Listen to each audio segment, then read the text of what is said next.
Bonjour à toutes et à tous, bienvenue ici dans cette magnifique salle liotée de la Chambre de commerce et d'industrie, transformée une nouvelle fois en studio business class pour ce nouveau numéro du rendez-vous économique de la semaine.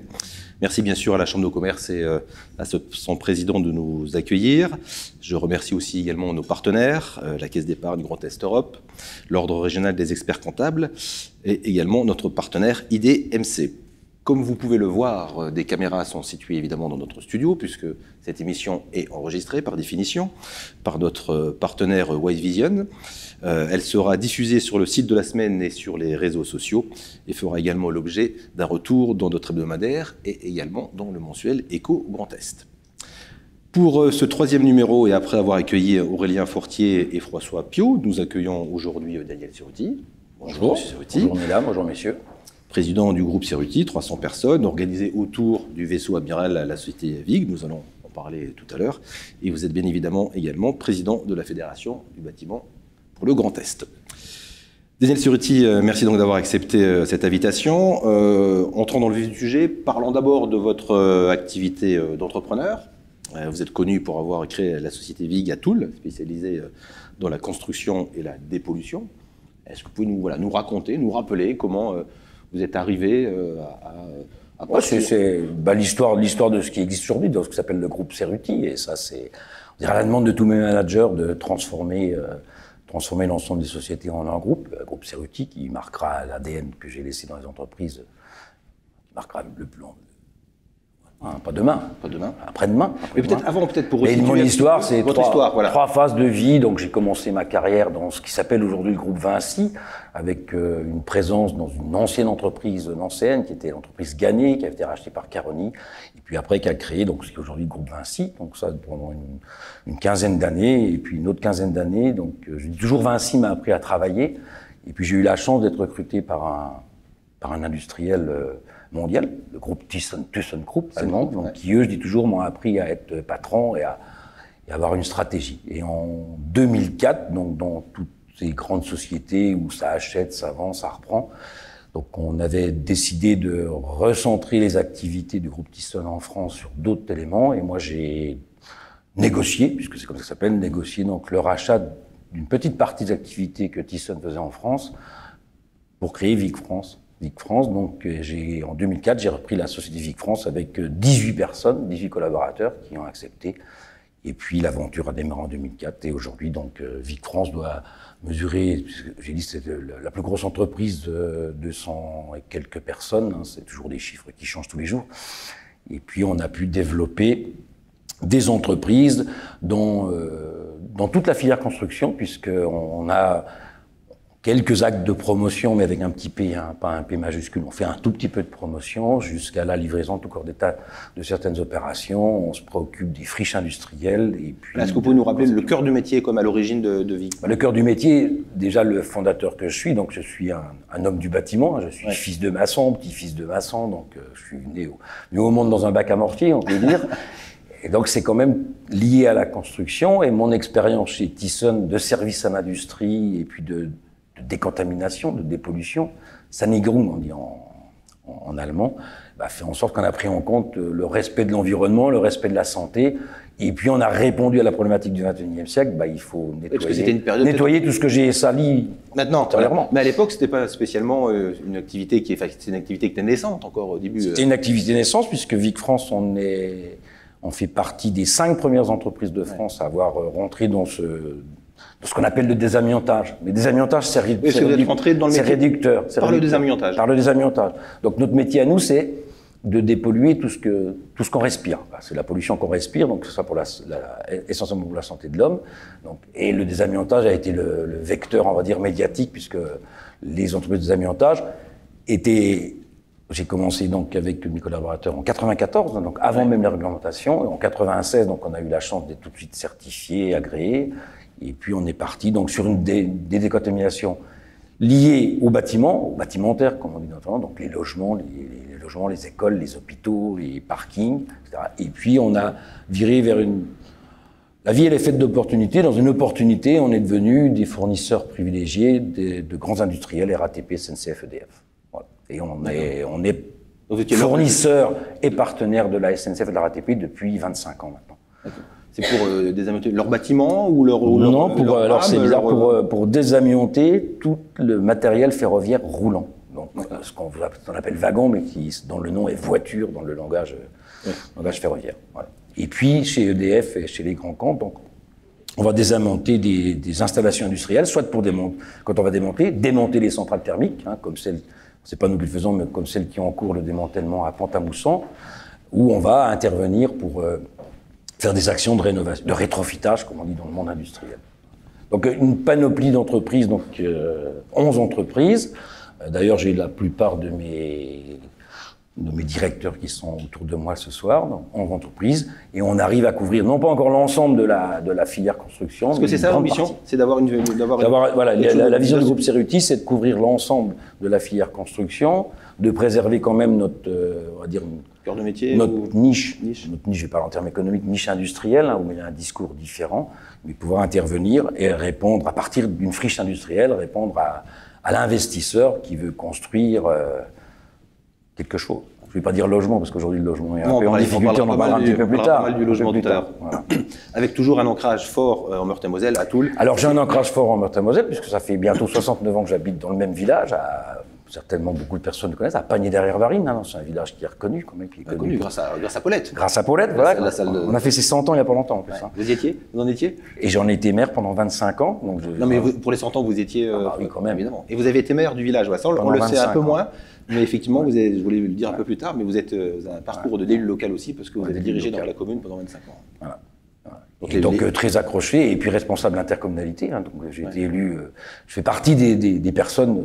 qui ont créé l'intercommunalité, ces EPCI et juste les métropoles pour Nancy ou Metz. Et puis donc à la fin de ces 25 ans, j'ai accepté à la demande de mes pairs entrepreneurs d'accéder à la présidence de la fédération du département de Meurthe-et-Moselle. De Meurthe-et-Moselle. Donc en tout cas un ancrage pour votre société bien présent local. Il y a une volonté de rester, de garder le siège social et puis... Le siège social, on va dire tout... Le moteur, le processus est basé sur Toul, mais on a aussi dans notre diversification, on a une installation à Villetaneuse, donc Villetaneuse c'est dans le 9-3, c'est juste à la frontière de Saint-Denis, où on a une usine qui fabrique des sols spécifiques, donc des sols qu'on appelle les sols boulangers, qui sont des sols coulés, caoutchouc coulé sans joint, qui ont eu une grande mode dans les salles de sport il y a une quinzaine d'années, on travaille beaucoup avec l'étranger, avec la Suisse, un peu l'Afrique, le Sénégal. Donc vous avez commencé tout à l'heure par cet aspect-là, par la création du groupe Cerruti, parce que c'est tout nouveau, c'est au 1er janvier, je crois, vous avez, vous avez souhaité créer ce groupe-là, parce que, bon, c'est pas un secret, vous l'avez dit, vous avez 69 ans, donc c'est un âge où on commence à penser un peu à la suite, à la transmission. Et la transmission, donc vous allez nous raconter ça, parce qu'elle est organisée, vous l'avez dit aussi, autour de vos filles, je crois, Aline et Anne-Charlotte. Aline et Anne-Charlotte qui sont dans la salle, donc là, non, Aline et puis Anne-Charlotte et Aline, donc qui sont, elles, en responsabilité à la tête d'une des structures. Donc jusqu'au 31 décembre, donc jusqu'au 31 décembre, les entreprises avaient toutes leurs dénominations, tout. Et puis j'ai demandé à l'ensemble, j'ai proposé à l'ensemble de mes cadres de devenir actionnaire en partie, et minoritaire bien sûr, hein, je suis pas non plus un philanthrope, actionnaire minoritaire au sein de leur société. Donc tout ça est en démarche et après réflexion, c'était comment, alors je le dis avec respect, comment garder cette trace Cerruti, puisque aucune des sociétés s'appelle entreprise Cerruti. Donc ils m'ont convaincu de créer ce groupe Cerruti, qui est juste une marque, hein, c'est pas aujourd'hui une SNC comme Bouygues ou autre chose, hein, c'est qu'une marque. Oui, c'est que la marque. Et on a aujourd'hui, donc notre drapeau s'appelle groupe Cerruti, et chaque entité, vous retrouvez le groupe Cerruti d'entreprise Tirschler, qui est piloté par Jérémy, là, qui est juste en face de moi, Dynamique en Alsace, etc., etc. Donc, mais ça prouve aussi que et aujourd'hui, le groupe se met en on va dire, en marche pour fonctionner comme un groupe de taille modeste. On n'est que des ETI, on va pas faire concurrence ni à Eiffage ni à Vinci. On est un groupe familial, avec tout ce que ça veut dire comme importance, à mes yeux. Par contre, donc la famille garde la majorité, de toute façon, ça reste... La famille garde la majorité à aujourd'hui, donc j'en garde la présidence et j'en garde le choix stratégique, mais tout ça entouré d'un comité stratégique qui regroupe l'ensemble des dirigeants. Mais oui, je suis encore celui qui décidera de l'orientation après concertation. Donc un rôle très opérationnel encore pour les... Plus opérationnel de terrain, mais opérationnel stratégique. D'accord. Et puis il faut bien que les gens prennent leurs responsabilités. Voilà. On est presque entre nous dans ce petit studio de la salle Lyoté. Ça a été dur ce cheminement, ou c'était quelque chose de naturel, ou alors comment ça s'est passé dans votre tête à un moment donné pour dire il faut vraiment que je travaille? C'est chaque 14 mars que c'est mon anniversaire. Ah oui. Et on s'aperçoit que l'horloge biologique elle tourne. Bon, j'ai la chance, c'est vrai que tout le monde dit, j'ai la chance d'être encore en pleine forme. J'ai des amis à moi qui sont au même âge, qui sont un petit peu plus aînés. Mais j'ai un défaut, c'est que si une place est vide, je l'occupe. Donc, pour moi, c'est difficile de laisser la place à mes directeurs de prendre toutes leurs raisons. Je fais des efforts, je pense que j'en fais pas assez. Parfois, ils doivent grincer et tout. Mais c'est la vie, il faut bien laisser la place aux autres. Et puis je vais rester de plus en plus en conseil, en correcteur, en initiateur, mais toujours en développeur, quoi. Voilà. Et ils m'ont confié la responsabilité de continuer à développer le groupe et d'avoir une responsabilité beaucoup plus stratégique dans l'avenir, puisqu'un plan qui s'appelle Vision 2030 est en place dans l'ensemble des entreprises pour continuer, malgré cette crise économique, puisque je vous ai dit qu'on avait toute la filière construction, on va être frappé sur toute la filière construction, continuer le développement du groupe, et puis continuer à ce que je crois, moi, Daniel Cerruti, qui n'est pas partagé par tout le monde, que ce qu'on appelle entreprise familiale, qui s'appelle Mittelstand en Allemagne, est quand même un moyen de sécurité, de pérennisation et de protection de la société et de l'économie dans nos territoires. Voilà. J'ai pas dit qu'il fallait supprimer le 440 et les grandes sociétés, mais si on compare avec l'Allemagne, ils ont d'énormes entreprises familiales. Le tissu industriel et économique, et industriel avec le bâtiment bien sûr, est plus protégé qu'en France, parce qu'en France, on a un système économique qui dit plus l'entreprise grandit, plus elle est pénalisée par des charges qui augmentent. Donc c'est un peu dommage. Et après la transmission, aujourd'hui la transmission, même s'il existe ce qu'on appelle le pacte du trade, des moyens, est plus difficile au niveau fiscal que chez nos collègues européens, que ce soit l'Italie, l'Angleterre ou l'Allemagne. Alors je me bagarre, et c'est pour ça que même nous appartenons aussi au club ETI Grand Est, donc qui est une association d'entreprises de taille de plus de 150 personnes. Qui est présidé par un de vos homologues, en plus du TP, pour l'occurrence, c'est toujours le président Lingel. Monsieur Lingel, qui est plutôt de ma génération. Mais il est coprésident, il a passé, le coprésident est quelqu'un de beaucoup plus jeune, qui est aussi de Meurthe-et-Moselle. La Meurthe-et-Moselle en force. Alors la Meurthe-et-Moselle, justement, vous l'avez dit, cet ancrage à Pagné derrière Barine, parce qu'on n'a pas cité la commune, mais c'est cela, c'est celle-ci, voilà. On a dit chez Paulette. On a dit chez Paulette, donc on a bien situé, mais voilà, Pagné derrière Barine, donc cette réussite d'entrepreneur, cette activité vous a amené donc à prendre des responsabilités, on l'a vu en tant que maire, on l'a dit, mais aussi, vous l'avez rapidement évoqué, dans les instances professionnelles, la fédération donc, du bâtiment, en Meurthe-et-Moselle. En Meurthe-et-Moselle. 2 mandats. 2 mandats, puisqu'on a des statuts qui sont clairs et nets. On est élu pour un mandat de 3 ans, et ce mandat de 3 ans est renouvelable qu'une seule fois. Voilà. Donc j'ai eu l'honneur de présider la fédération départementale 54, 6 ans, donc de 2013 à 2019. Je regarde Philippe pour pas que je me trompe dans les dates. 2013 à 2019. Merci. Secrétaire général de la fédération. Voilà. Et puis donc après, la fédération du Grand Est, votre mandat actuel. Et après, donc je suis à mon deuxième mandat de fédération régionale Grand Est, donc il me reste 2 ans, et dans 2 ans, je respecterai les statuts et je passerai la main à mon successeur ou ma successeur. Bon, on n'est pas encore là. Et on a encore 2 ans à faire. Et puis il y a du boulot, on va y venir. Le bâtiment qui est au cœur des mouvements que traverse notre économie en termes de transition environnementale, on va en parler. Mais on va parler un peu d'abord de conjoncture. L'actualité, c'est notamment le retournement du marché de l'immobilier qui est provoqué par la remontée assez spectaculaire des taux d'intérêt. Donc une baisse de la demande car les Français éprouvent Certains Français éprouvent des difficultés désormais à emprunter, ou du moins ne peuvent plus emprunter autant qu'auparavant, ce qui provoque une chute notamment de la construction de logements neufs. Et c'est un sujet qui vous préoccupe. Et à la Fédération française du bâtiment, vous dites attention, là on est aux portes vraiment d'une crise importante, d'une crise sociale, d'une crise du logement, quoi. Il y a l'impact économique, il y a l'impact social. Peut-être parler d'abord de l'impact économique pour la filière. Oui, mais si on revient en arrière, donc moi je suis Fédération du bâtiment, donc je parle de la Fédération. Depuis 2020, la Fédération du bâtiment, alors que 2020, on va passer l'épisode Covid, l'activité du bâtiment était bonne, on alertait que les nouvelles réglementations sur l'urbanisme, on ne va pas rentrer dans le détail de la zone et tout ça, toutes ces nouvelles réglementations allaient perturber de toute façon l'économie du bâtiment, et puis cette mise en concurrence, entre guillemets, je le mets, entre la réhabilitation et la construction neuve, de toute façon, était certainement un mauvais choix stratégique, et tout ça, la temporalité de l'acte de construire, soit je fais du neuf, soit je réhabilite, n'était pas en adéquation et qu'on allait se casser le nez. On n'a pas été entendu là-dessus. D'ailleurs, Est-ce que vous sentiez le coup, voilà, que l'effort qui était porté, notamment par les pouvoirs publics, pour favoriser la rénovation, pour favoriser donc la transition environnementale et énergétique, ça risquait, voilà, enfin, ça prend plus de temps que prévu et ça rentre en concurrence, vous dites, avec et ça rentre en concurrence. Et après, face à la société, donc l'obligation, c'est de loger nos citoyens, quels qu'ils soient. Quel qu'il soit, et assurer de toute façon ce qu'on appelle le droit à résider, dans notre jargon fédération gouvernementale, le droit à résider. Et ce droit à résider, aujourd'hui, il est cassé. Parce qu'en plus de cette difficulté, c'est pas un reproche, mais 2020, on est parti vers le tout écologie, le tout vert, le tout est rien. Donc, les lois NOTRe, etc., ont perturbé de toute façon les permis de construire. Tous les PLU ont été révisés, on a mis en stand-by tous ces PLU, et en plus, il y a une crise économique bancaire qui fait que le primo-accédant ne peut plus construire parce que c'est trop cher. Donc, on a un blocage complet.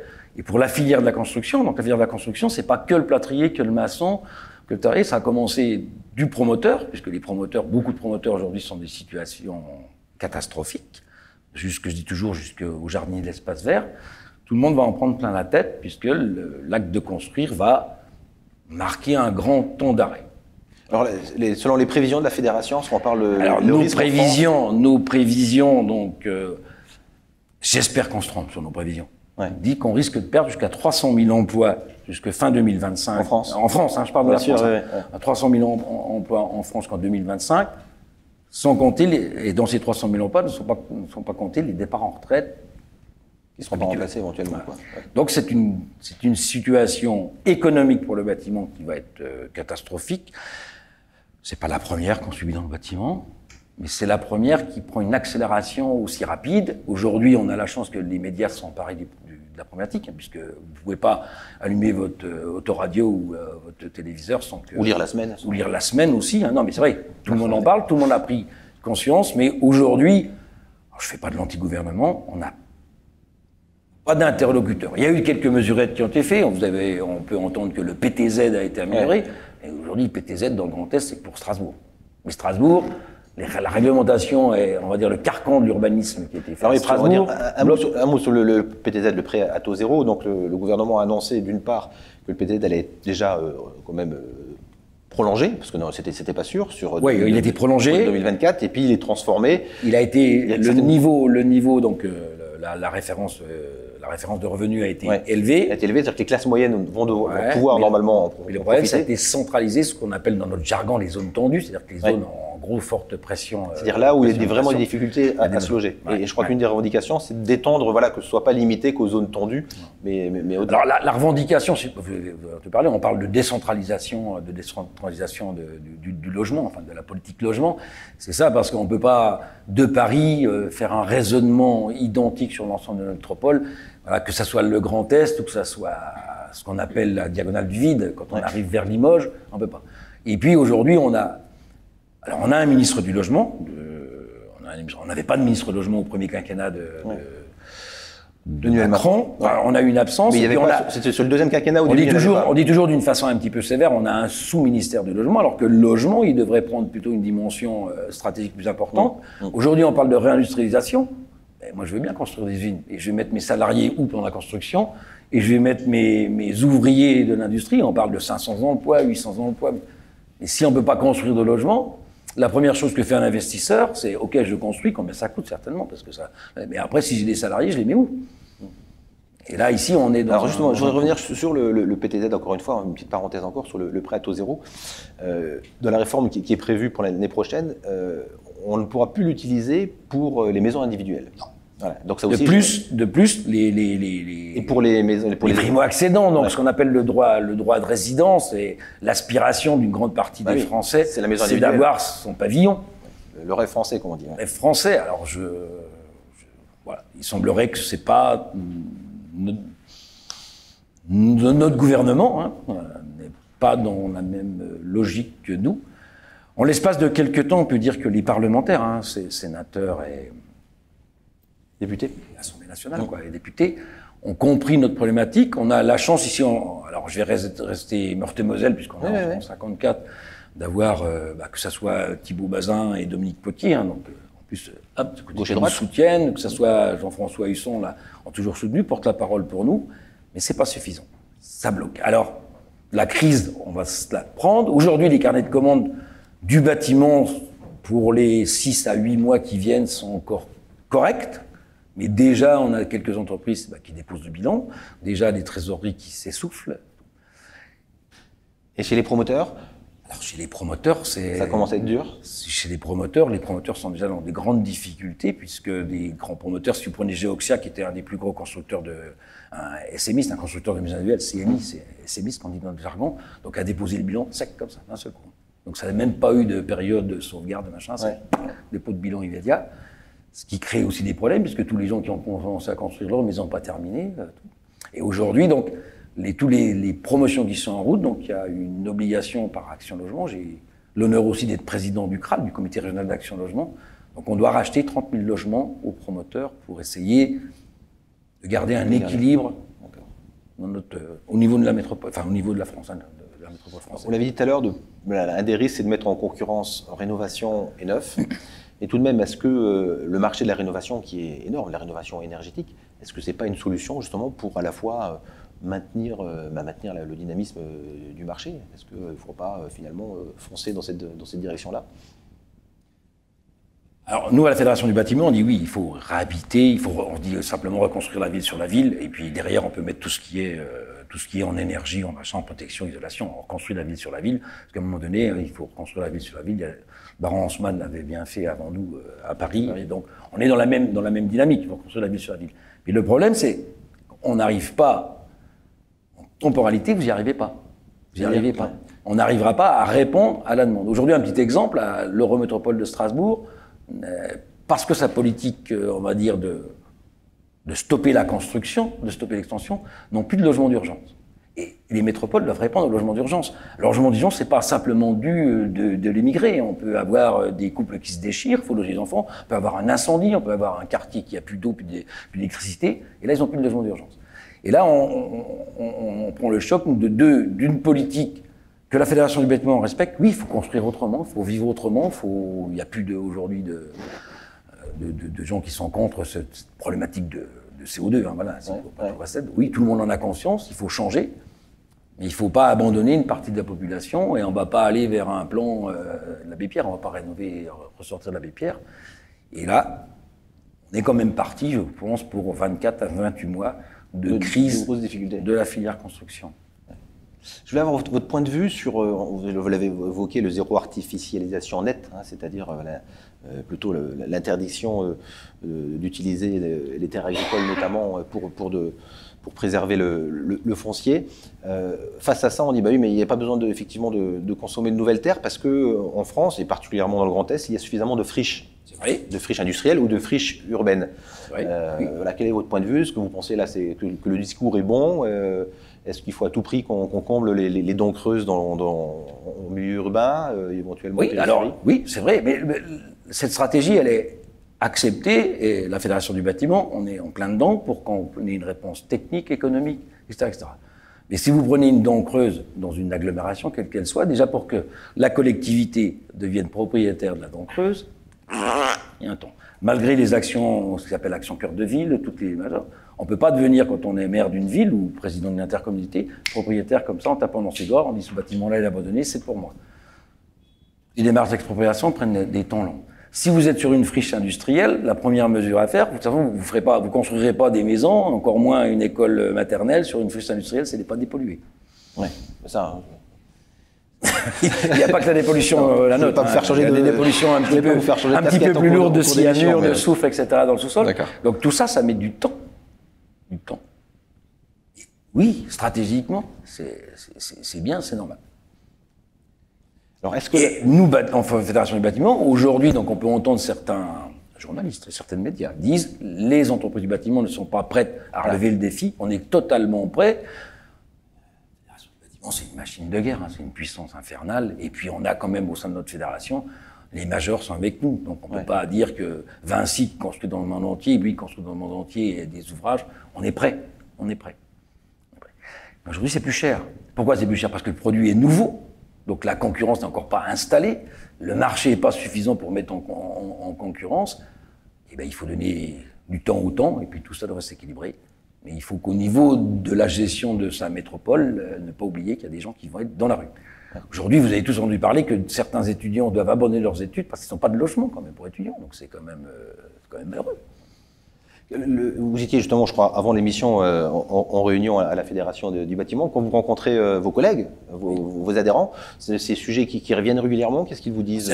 C'est la préoccupation aujourd'hui première, puisque les entrepreneurs, aujourd'hui, aujourd'hui, en 2022, en 2023, les entreprises du bâtiment affichent des résultats corrects. Alors, on n'est pas dans des marges comme dans l'industrie. Hein. Les résultats corrects dans le bâtiment, c'est 2,5%. Hein. On est à 2,5%, on tape pas dans hauteur des étoiles. À 2,5%, les entreprises du bâtiment sont heureuses. Donc aujourd'hui, on vient de vivre 2022 et 2023 heureux. Nos carnets de commandes pour l'avenir, nos chefs d'entreprise, c'est de prévoir l'avenir, c'est d'entreprendre, sont très, très inquiétants. Aujourd'hui, il est clair que la majeure partie des entreprises du bâtiment ont cessé le recrutement. On courbe les chines en temps de dos. Donc ils ont cessé le recrutement, non pas parce qu'il y a des difficultés, mais parce que voilà, le marché va s'arrêter. Ouais. Voilà, on peut prendre tous des tas de chiffres, je vous les laisserai, mais aujourd'hui, on peut dire qu'il y a 40% de travaux en moins. Voilà. Il va y avoir 40% de travaux en moins sur toute la filière. Vous attendez une baisse du 40%. C'est déjà en route. C'est déjà en route. Hein. On a les permis de construire n'existent plus. S'il y a plus de permis de construire, on construira. Bon, de toute façon, c'est clair et net. Donc, on va s'attendre à une réduction de l'activité de 40%. S'il n'y a pas une réaction. On a la chance dans le Grand Est d'avoir une préfète, donc Madame Chevalier, Josiane Chevalier, et un président de région, celui d'avant, donc Jean Rotner, et aujourd'hui Franck Leroy, qui ont conscience que le bâtiment est un outil dans le Grand Est important pour que toute l'économie fonctionne. Parce que je dis toujours, si quelqu'un achète une nouvelle maison, un nouvel appartement, il va mettre sa nouvelle cuisine intégrée, il va peut-être changer les meubles, acheter des rideaux, etc. etc. Donc l'économie se met en route. On dit bien, le bâtiment va, tout va. Et ça, c'est une preuve. Donc ils en ont conscience. Et on a la chance. Et ils ont remis en place, donc depuis la semaine dernière, une task force qui existait pendant le Covid, qui a permis que le bâtiment passe peut-être d'une façon plus facile la crise Covid que les autres activités. On l'a remis en route. Et aujourd'hui, donc, ils se sont engagés donc, à réunir cette task force et faire en sorte que la commande publique, donc ce que la région va commander, mettre sur le marché, ce que l'État, dans sa partie Grand Est, que les collectivités vont mettre sur le marché, s'accélère pour avoir une correction économique de la filière construction. Mais on n'aura pas corrigé la crise, on va dire, sociétale des gens qu'on ne sait pas loger. Hein. C'est pas parce que je refais des écoles, qu'on fera des écoles, qu'on va trouver des logements. C'est pas pour le Donc on va trouver un pansement sur la crise économique de la filière construction, enfin d'une partie, c'est-à-dire que des entreprises de la filière construction, mais on n'aura pas corrigé de toute façon la crise de la filière construction. Aujourd'hui, les promoteurs, les architectes, les bureaux d'études, les bureaux de contrôle souffrent, et les architectes des bureaux d'études et ce qu'on appelle les bureaux de pilotage, coordination, ont déjà engagé des mesures de licenciement à couper 50% de leur effectif. Est-ce que vous avez une idée sur le Grand Est, alors sur prorata, parce que vous annoncez 300 000 emplois menacés au niveau national, donc pour le Grand Est. Ça, vous avez les chiffres en proportionnalité. Donc sur l'ensemble de la France, nous on a allé à 1,7 million c'est ça, 1,7 million salariés, quoi. Oui, 1,7 million salariés. Dans le Grand Est, on a 125 000, donc c'est. D'accord. Donc ça peut en proportionnalité, on est un peu dans les mêmes créneaux. Hein. Parce que votre rôle, c'est de rencontrer les élus. La preuve, hein, vous avez rencontré et la représentante de l'État. La préfète et le président de région. Vous rencontrez aussi, j'imagine, des élus locaux, enfin des maires, des présidents de métropole. alors c'est plus ma mission, puisque ça, la mission, elle est dévouée donc à Monsieur Vibrac pour le 54, mais il s'excuse, il m'a autorisé à répondre pour lui, puisque j'ai été 6 ans. Et puis voilà, vous connaissez, en tout cas, la profession rencontre. Oui, on les rencontre, et il y a déjà en 54, même avant la prise de position régionale, donc il y a la commission bâtiment, quoi. Il y a vraiment une task force départementale qui est mise en place et qui se met en place dans tous les départements du Grand Est. Hein. Je vais rester Grand Est, puisque le reste, je ne sais pas, pour essayer de préserver au mieux les entreprises du bâtiment. Les entreprises, on se met à la place du consommateur, du client final. On va rester sur le domaine de la construction. Donc on a évoqué les difficultés d'emprunter financiers avec la hausse des taux. L'autre sujet, est-ce que la profession constate quand même sur la transition environnementale une demande des clients sur de la construction, ce qu'on appelle verte, sur des nouveaux matériaux, sur du bois? Est-ce que cette demande-là existait? Elle peut toujours exister, mais avec le retournement du marché, c'est peut-être plus compliqué. Première question, est-ce qu'elle existe? Et deux, est-ce que l'offre est suffisamment mature côté entreprise pour... voilà, je prends l'exemple du bois. Est-ce que les entreprises arrivent à répondre à la demande de ces nouvelles demandes? Alors, on a eu une époque où c'était vraiment avec le cœur et le porte-monnaie. Hein. Les choses, et le porte-monnaie qui partait dans cette nouvelle construction. Ouais. Aujourd'hui, de toute façon, la réglementation oblige. Hein. Ouais. Ce qu'on appelle la RE 2020, avec une position 25, on dit toujours, donc oblige, si vous construisez, vous ne pouvez plus construire comme vous voulez. Vous êtes encadré pour que votre construction, logement ou pavillon, réponde vraiment à cette nouvelle réglementation. C'est un peu plus cher. Ouais. C'est un peu plus cher. C'est un peu plus cher parce qu'on a des produits nouveaux, et tout ce qui est nouveau est plus cher, hein, c'est automatique. Et puis c'est des produits, de toute façon, que d'une façon industrielle, on travaille moins vite, les usines ne sont encore pas toutes en place, hein, donc c'est un peu plus cher. Donc justement, ce que demande le gouvernement, l'État, enfin ce qu'il a mis en place d'ailleurs avec la loi climat et résilience, hein, sur les fameuses passoires thermiques, FEG, etc., oui, qu'on ne peut plus louer, voilà, si on reste sur ce critère-là, sur ce niveau-là d'isolation. Est-ce que là vous demandez, je crois que la fédération demande plus de temps aussi, si on peut un peu décaler le calendrier, parce que vous l'avez dit, c'est une question de temps, on ne peut pas tout faire tout de suite. On travaille surtout avec les bailleurs sociaux là-dessus. Ouais. Je dirais que les bailleurs privés, les propriétaires de logements, allez, je vais le dire pourris, ça s'en occupe pas, puisque là c'est vrai qu'il fallait trier, etc. Mais les bailleurs sociaux ont besoin de temps, ne serait-ce que pour refaire tous les diagnostics, ce qu'on appelle les DPE, hein, les diagnostics de performance énergétique. Donc c'est sûr que en 2021, il y a eu un changement dans le calcul, on a des vieux diagnostics, il faut les refaire tout, puis reclasser les bâtiments GF. Mais par exemple, donc tous les logements d'Action Logement n'ont plus de bâtiments GH, voilà. C'est bien. Et l'aspiration, c'est qu'en 2025, que les bâtiments soient tous classés au moins niveau C. Donc tout ça, c'est en route. On sait répondre techniquement. En termes de rythme, est-ce que vous allez pouvoir suivre, est-ce que la profession va pouvoir suivre le rythme? Oui, ça c'est un discours qu'on entend et on se bagarre là-dessus. Oui, on suivra le rythme sans problème. Il n'y a pas de problème sans problème. On a déjà organisé, de toute façon, toutes les entreprises sont certifiées RGE, donc pour préserver le client, qu'il n'aille pas n'importe qui. Malgré tout, les entreprises répondent encore à n'importe quoi, à l'isolation à 1 euro, à des panneaux photovoltaïques magiques, tout. Il faut prendre des entreprises RGE, et ça, la Fédération du bâtiment, elle est calée là-dessus. Et puis, on a une direction, de toute façon, technique parisienne qui se décline en région, d'une puissance phénoménale. Alors, le grand public se méfie un peu, justement, vous avez évoqué ces arnaques, voilà, on fait pour mettre... Et il faut prendre des entreprises RGE. Vous avez réussi à faire le ménage un peu Non, nous, on ne peut pas. Nous. La seule chose, on dit... Prenez des entreprises RGE, hein, qui sont qualifiées, certifiées et qui sont contrôlées sur leur savoir-faire. C'est ça surtout. RGE, on pourrait dire, ouais, c'est une étiquette que j'ai achetée, j'ai payé, je l'ai mis sur ma camionnette ou sur ma facture. Non. Mais les entreprises RGE sont contrôlées sur ce qu'ils font. Et heureusement, je dis toujours, je comprends pas, les gens vont acheter, j'ai un fer à repasser une télévision à Darty, ou ailleurs, je suis pas de pub pour Darty, ils vont payer une plus-value pour assurer leur truc plus longtemps. Et dans le bâtiment, ils vont dépenser des sommes folles pour faire un truc avec une entreprise qui est pas qualifiée, qui est pas agréée, ils regardent même pas si elle est assurée en décennale et tout. Je comprends pas le citoyen, la réaction du citoyen, mais bon, ça fait 45 ans que je comprends pas, même plus. Alors vous dites que les entreprises sont prêtes techniquement, elles sont prêtes en termes d'organisation. En termes de main-d'œuvre, parce que ces dernières années, enfin ces dernières années, plus particulièrement ces derniers mois, voilà, on sait que le marché de l'emploi aussi est compliqué, qu'on a du mal à trouver de la main-d'œuvre. C'est vrai dans la restauration, mais c'est vrai aussi dans le bâtiment. C'est vrai partout. On a reproché à certains métiers, encore une fois, sont stigmatisés, mais c'était vrai dans la restauration et aussi dans le BTP, de ne pas payer assez les gens parce que c'est des métiers qui sont durs. Est-ce que là, la profession a fait aussi un peu, pas son mea culpa, mais un peu à rectifier le tir, première chose, et est-ce que c'est plus facile aujourd'hui de recruter? Non, on est toujours dans une difficulté de recrutement. Il faut ramener un petit peu, c'est que les 2 années de Covid, personne n'a recruté. Ouais. Les gens sont partis en retraite et puis on s'est retrouvé avec un grand creux quand même. Ouais. Donc là, et le creux là, on l'a encore pas corrigé.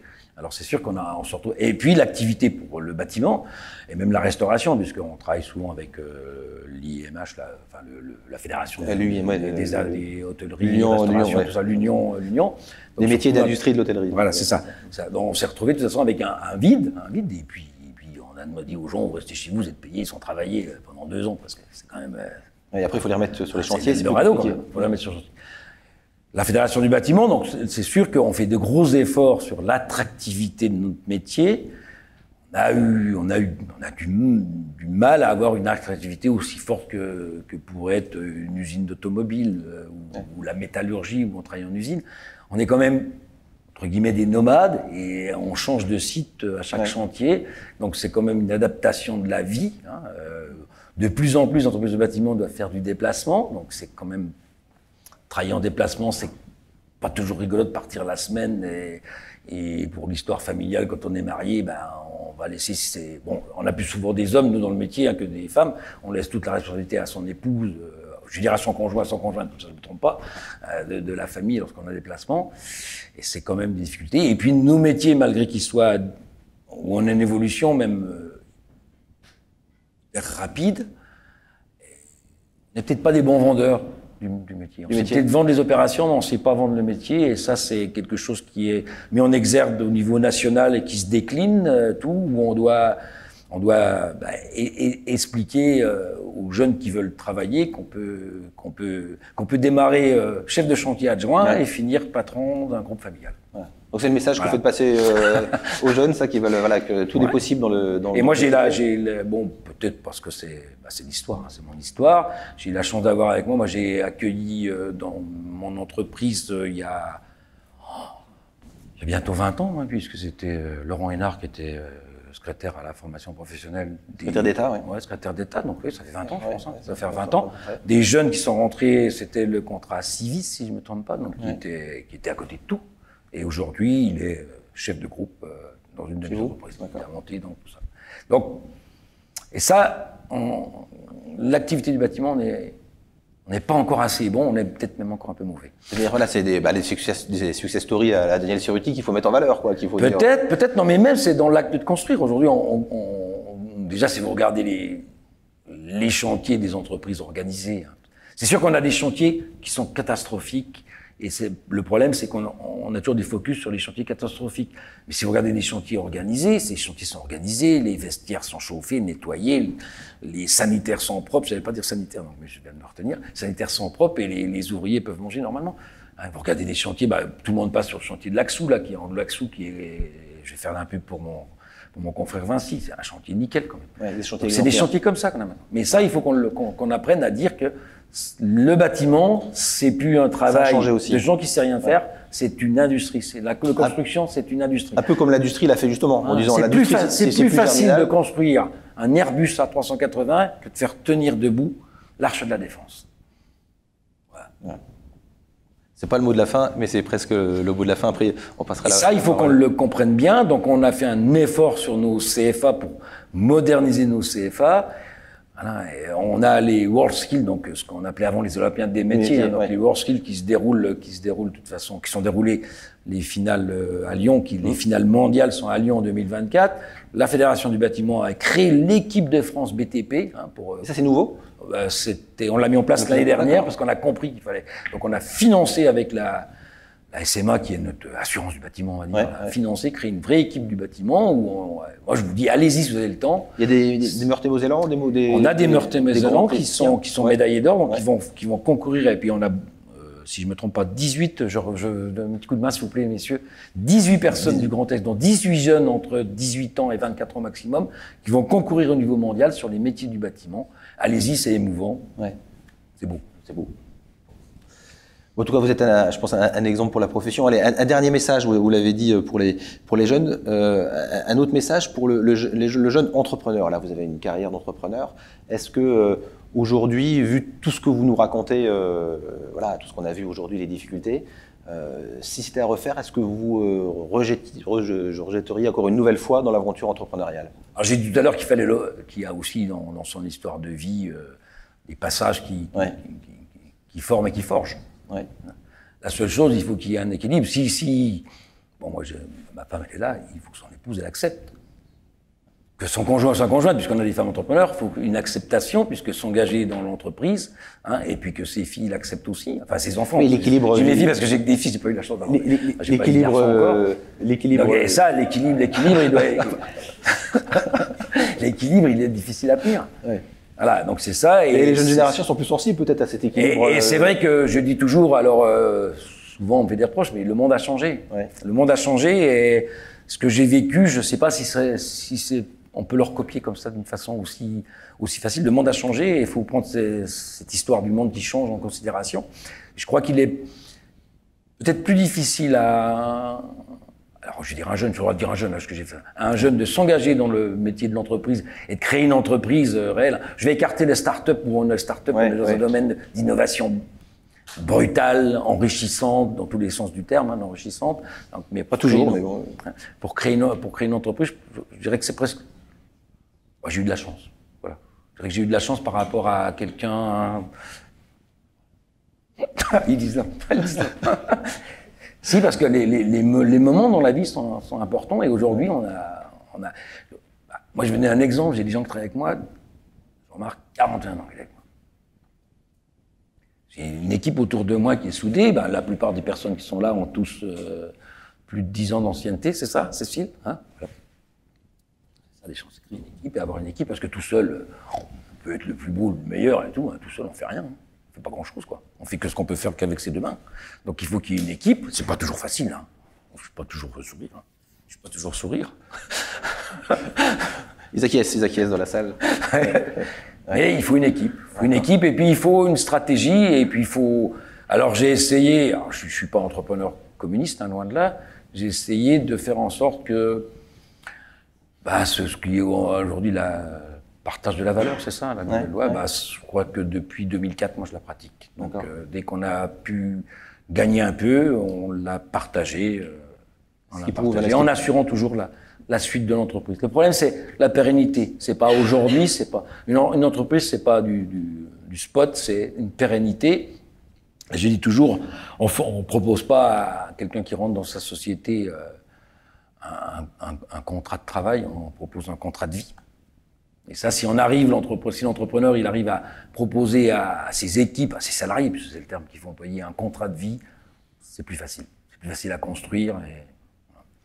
En tout cas, voilà, la ligne est tracée, le cap est fixé pour la suite. Et c'est pour ça que ça va reste à la demande de mes collaborateurs directs. Ça s'appelle le groupe Cerutti pour que cet ADN existe. Que vous avez expliqué avec dynamisme, fougue là avec nous aujourd'hui. On sera très intéressé de suivre la suite de la longue vie du groupe Cerutti. On va essayer. Voilà.